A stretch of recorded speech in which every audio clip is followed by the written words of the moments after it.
Hello everyone. So I had the idea to do this a little while back when I had some free time on my hands, and I figured I'd give it a shot and see how it turns out.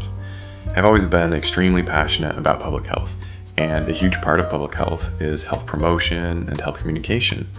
And I really feel like a necessary part of that nowadays is creating more accessible and approachable health promoting content for the public where and how they're most likely to see and benefit from it on social media.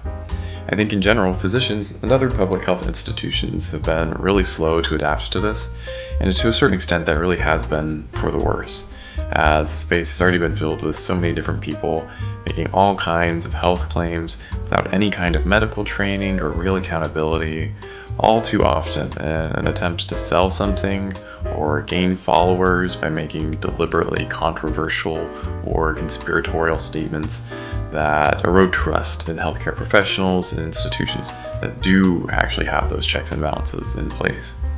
Honestly, those same checks and balances are likely one of the bigger reasons why physicians have been so slow on the uptake, as we are professionally licensed and we can be held accountable for the things we say. And putting ourselves out there, creating healthcare related content on social media, exposes us to extra risk that could potentially have adverse effects on our licenses or our employment.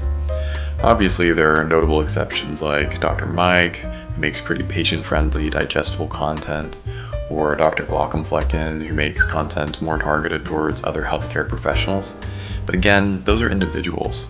Where I feel like we're really lacking is having more institutions whose purpose is to promote public health that are making active, engaging social media content that also promotes public health. And I think keeping it interesting and engaging is almost as important as the message itself. I mean, it doesn't really matter how good the message is if nobody can be bothered to listen to it, right? And it's not like public health is always the most naturally interesting and exciting topic for people other than me anyway. Like if you look at the CDC's Instagram account, for example, it's just full of infographics that are boring, not super well formatted for the platform, and nobody would ever really bother and stop to read them. As far as I can tell, they don't even have an official TikTok account at all, just one for the CDC Foundation, which is not the same thing. I mean, even if like half the content they did was just straight up viral dances from a new official CDC dance team all in matching jumpsuits, I think that would still lead to more exposure to the other half of their public health messaging content by default, because people would suffer the less engaging material for the more engaging material, like ads on videos.